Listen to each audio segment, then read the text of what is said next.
اور لوگوں کے سامنے اپنے گال نہ پھلا، یعنی تکبر نہ کر، لوگوں سے بات کرتے ہوئے اپنے منہ کو دوسری طرف نہ پھیر۔ سار عربی میں ایک بیماری کو کہا جاتا ہے جو اونٹ کو لگ جاتی ہے، جس سے اس کی گردن ٹیڑھی ہو جاتی ہے، دوسری طرف پھر جاتی ہے۔ یہی الفاظ قرآن کریم کی اس آیت کے اندر استعمال ہوئے۔ حضرت لقمان نے اپنے بیٹے سے کہا وَلَا تُصَعِّرْ خَدَّكَ لِلنَّاسِ، کہ جب تو لوگوں سے بات کرے تو ایسا نہ ہو کہ تو ان سے منہ پھیرتے ہوئے بات کرے، اپنی گردن دوسری طرف کر لے۔ لوگوں سے بات کرتے ہوئے تو تکبر کا اظہار کرے۔ وَلَا تَمْشِ فِي الْأَرْضِ مَرَحًا، اور زمین پر اکڑ کر نہ چل۔ إِنَّ اللَّهَ لَا يُحِبُّ كُلَّ مُخْتَالٍ فَخُورٍ، اللہ کسی اترانے والے، تکبر کرنے والے، فخر کرنے والے کو پسند نہیں کرتا۔ وَاقْصِدْ فِي مَشْيِكَ وَاغْضُضْ مِنْ صَوْتِكَ، اپنی چال کو درمیانہ رکھ، اپنے انداز میں بیان روی اختیار کر، یعنی نہ تو تیری چال میں مسکنت کا اظہار ہوتا ہو، مصنوعی عجز و انکسار کا اظہار ہوتا ہو، اور نہ ہی تیری چال کے اندر غرور اور تکبر کا شائبہ پایا جاتا ہو۔ نہ تو بالکل آہستہ چل، اور نہ ہی بہت زیادہ تیز کہ جو شریف آدمی کے لائق نہیں ہے، بلکہ میانہ روی سے چل، اور اپنی آواز کو پست رکھ، یعنی جب تو لوگوں سے بات کرے تو نرمی سے بات کر، تیری آواز کے اندر سختی نہ ہو، گفتگو کرتے ہوئے تیری آواز بہت بلند نہ ہو۔ ان انکر الاصوات لصوت الحمیر، سب سے بری آواز گدھے کی آواز ہے۔ یہ جو آواز کے حوالے سے بات کی گئی ہے، یہ عام گفتگو کے سلسلے میں ہے، تقریر اور خطابت کے سلسلے میں نہیں ہے۔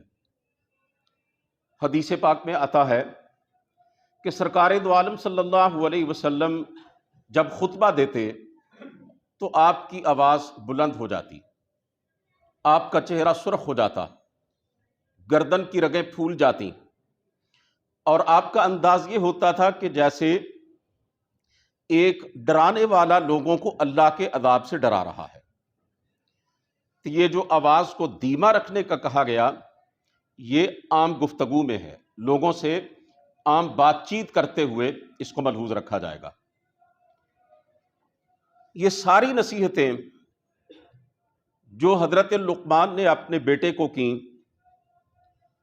آیات مبارکہ کا ترجمہ میں نے آپ کے سامنے رکھا۔ ان سب نصیحتوں کو اگر ایک لفظ میں بیان کیا جائے تو وہ ہے تکبر۔ یعنی حضرت لقمان حکیم علیہ السلام نے اپنے بیٹے سے یہ کہا کہ تکبر نہیں کرنا۔ یہ تکبر کیا ہے؟ اس کا مطلب ہے انسان خود کو بڑا سمجھے، دوسروں سے بالاتر سمجھے، اور اپنے آپ کو جتنا بڑا سمجھتا ہے دوسروں کو اتنا ہی چھوٹا سمجھے۔ انسان کے جو متعلقین ہیں، جو اس کے ارد گرد کے لوگ ہیں، جو اس کے دوست اور احباب ہیں، جو اس کے رشتہ دار ہیں، ان کو انسان اپنے آپ سے حقیر سمجھے، گھٹیا سمجھے، اور اپنے آپ کو سب سے برتر سمجھے، اس کو تکبر کہا جاتا ہے۔ تکبر اللہ تعالیٰ کی صفت ہے۔ آپ جانتے ہیں کہ اللہ کم الحاکمین کے بڑے پیارے ناموں میں سے ایک نام ہے المتکبر، بڑائی والا، کبریائی والا۔ تکبر اللہ کی صفت ہے، اللہ کے شایان شان ہے، بڑائی اللہ ہی کو زیبا ہے۔ انسان کے لیے تکبر بہت بڑا عیب ہے، بہت بڑا نقص ہے۔ اگر کوئی انسان تکبر کرے تو یہ اس کے کردار پہ بہت بڑا داغ ہے۔ اللہ فرماتے ہیں وَلَهُ الْكِبْرِيَاءُ فِي السَّمَاوَاتِ وَالْأَرْضِ، آسمانوں میں بھی بڑائی میری ہے اور زمین کے اندر بھی کبریائی میری ہے. اس پوری کائنات کے اندر بڑا صرف میں ہوں. حدیث پاک میں آتا ہے سرکار دو عالم صلی اللہ علیہ وسلم نے فرمایا کہ اللہ تعالیٰ فرماتے ہیں، یعنی حدیث قدسی ہے، اللہ کیا ارشاد فرماتے ہیں الکبریاء ردائی والعظمت ازاری، تکبر میری چادر ہے اور عظمت اور بڑائی میرا تہبند ہے، میرا ازار ہے. آپ جانتے ہیں کہ چادر جسم کے اوپر والے دھڑ پر لی جاتی ہے، اور ازار یہ اردو میں بھی ہم لفظ بولتے ہیں نا، ازار بند، ازار شلوار پاجامہ تہبند چادر، جو بھی بندہ نچلے دھڑ پر پہنتا ہے اسے کہتے ہیں ازار. تو اللہ فرماتے ہیں تکبر میری چادر ہے اور بڑائی میرا تہبند ہے. فمن نازعنی واحدا منہما، جس نے ان دونوں میں سے کوئی ایک بھی مجھ سے چھیننے کی کوشش کی، یعنی جس نے اپنے آپ کو بڑا سمجھا، جس نے تکبر کیا، اس نے میری چادر پر ہاتھ ڈالا، اس نے میرے تہبند پہ ہاتھ ڈالا، میری عزت پہ ہاتھ ڈالا. اللہ فرماتے ہیں جو ایسا کرے گا قذفتہ فی النار، میں اسے جہنم کے اندر پھینکوں گا.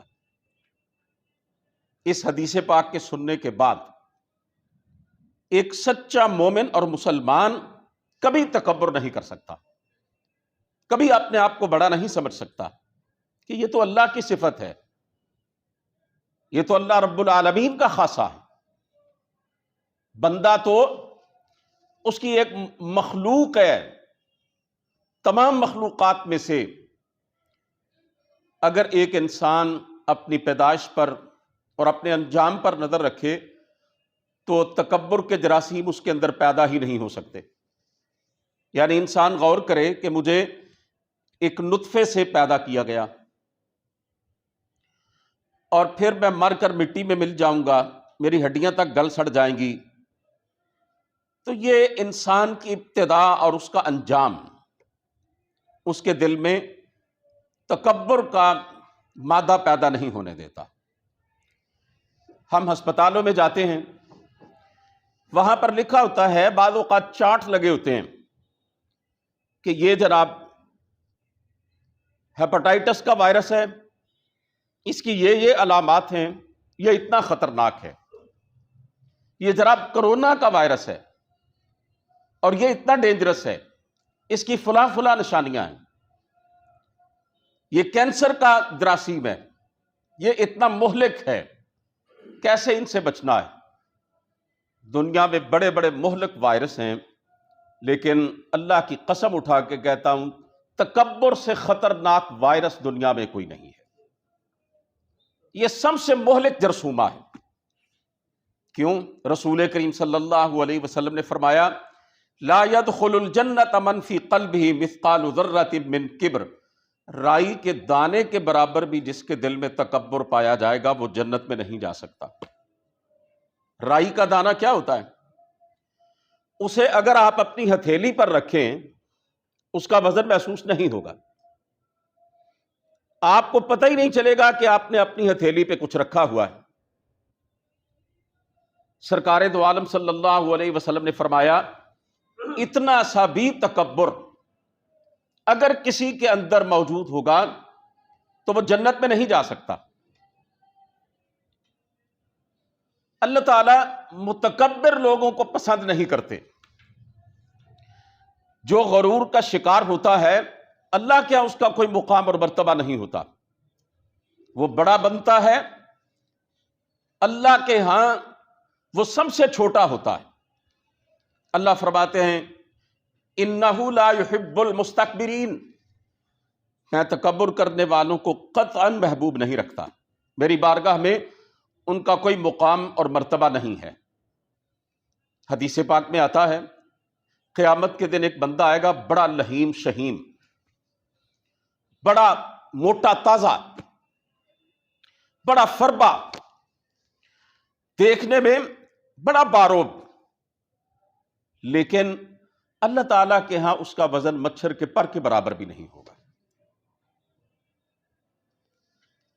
اللہ رب العزت متکبر لوگوں کو قبول حق کی صلاحیت سے محروم کر دیتے ہیں، ان کے دلوں پر مہر لگا دیتے ہیں۔ فرعون کا حوالہ دیتے ہوئے اللہ تعالیٰ نے فرمایا کہ اس نے حضرت موسیٰ علیہ السلام کی وعد و نصیحت کو رد کر دیا، اور بڑے تکبر کے ساتھ اللہ فرماتے ہیں ہماری دعوت کو اس نے ٹھکرا دیا۔ کذالک یطبع اللہ علی کل قلب متکبر جبار، اللہ فرماتے ہیں اسی طرح ہم ہر اس شخص کے دل پر مہر لگا دیتے ہیں، وہ حق بات کو قبول کرنے کی استعداد سے محروم ہو جاتا ہے۔ جو متکبر ہو، جو سنگ دل ہو، جابر ہو، جو اپنے آپ کو بڑا سمجھتا ہو، اللہ تعالیٰ فرماتے ہیں ان الذین یستکبرون عن عبادتی سیدخلون جہنم داخرین، جو ہماری عبادت سے تکبر کرتے ہیں، اپنے آپ کو بڑا سمجھتے ہیں اور ہمارے سامنے جھکتے ہی نہیں، جن کی گردن میں سریا ہے، ہمارے سامنے سجدہ ریز نہیں ہوتے، ایسے متکبروں کا انجام یہ ہوگا کہ وہ ذلیل ہو کر جہنم کے اندر داخل ہوں گے۔ تکبر سب سے پہلے ابلیس نے کیا تھا، اور اسی کی وجہ سے وہ راندہ درگاہ ہو گیا، ہمیشہ کے لیے ملعون ٹھہرا، دائمی طور پر ذلت اس کا مقدر بن گئی، اللہ تعالیٰ نے اس کو مردود قرار دے دیا۔ اسی تکبر نے اسے ابلیس بنایا، یعنی اللہ کی رحمت سے مایوس۔ اسے اللہ تعالیٰ نے حکم دیا تھا کہ آدم علیہ السلام کو سجدہ کرے،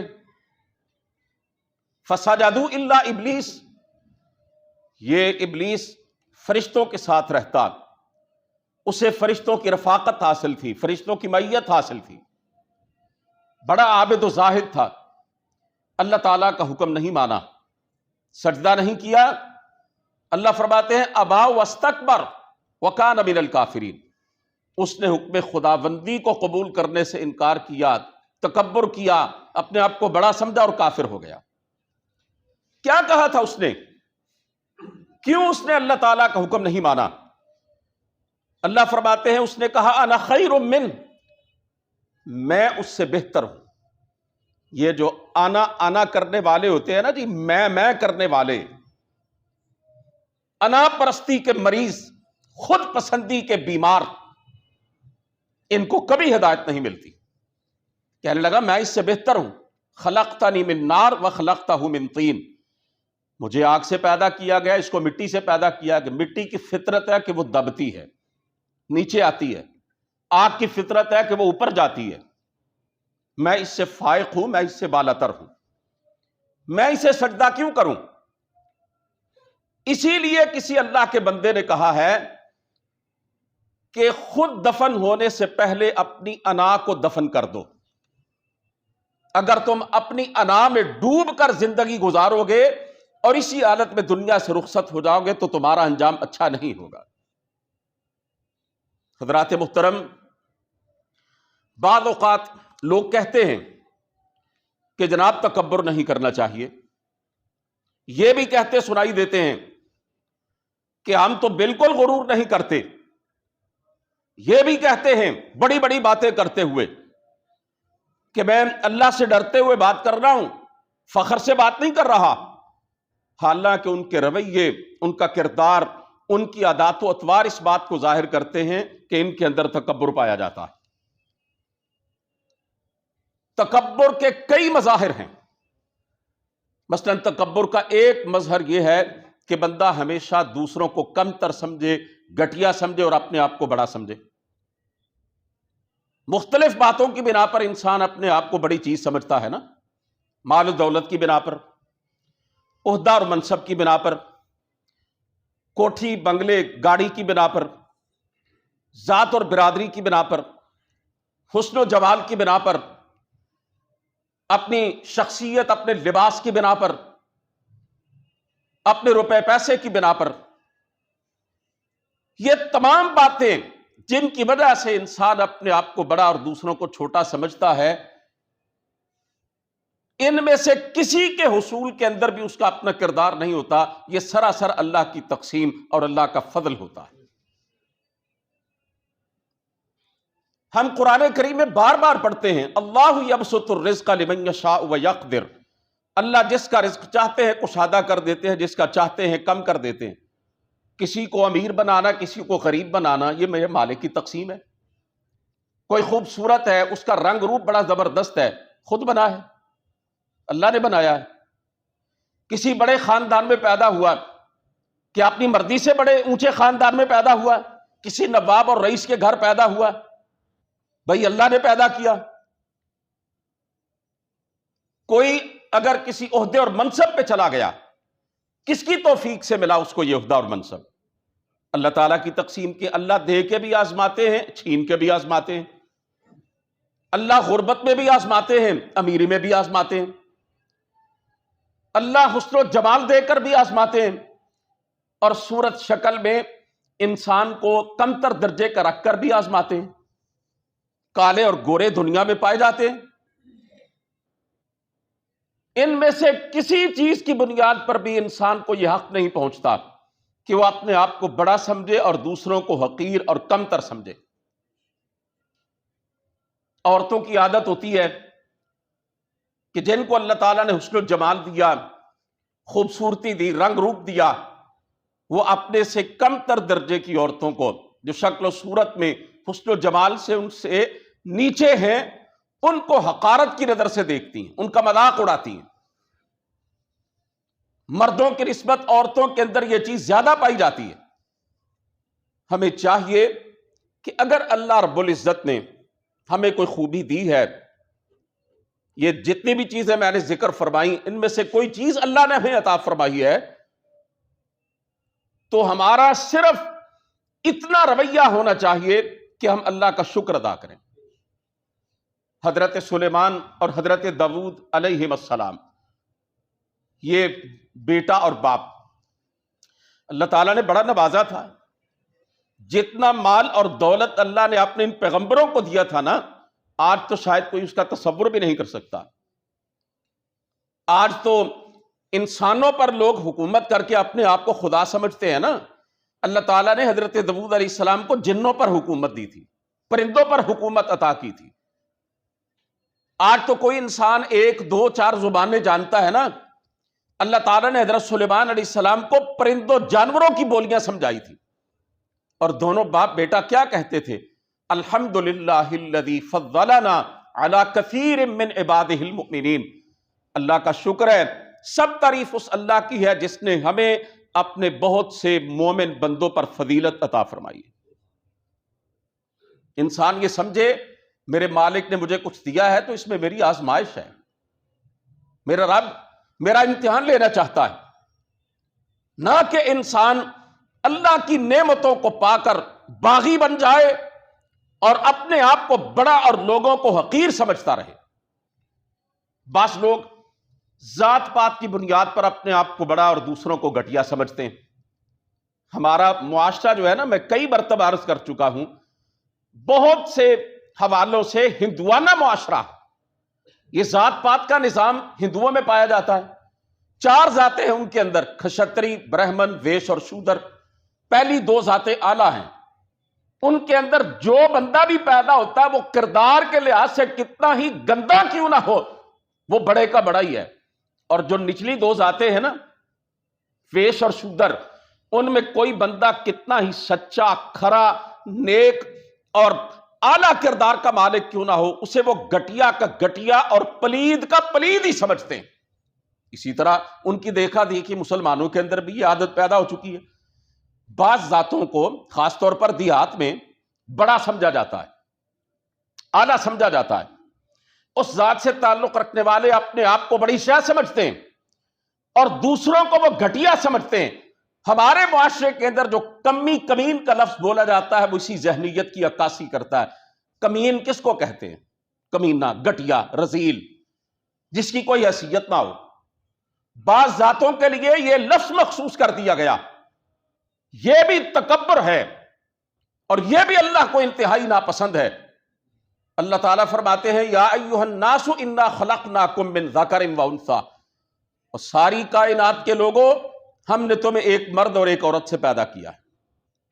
سارے انسان کس کی اولاد ہے؟ حضرت آدم اور حضرت حوا علیہ السلام کی۔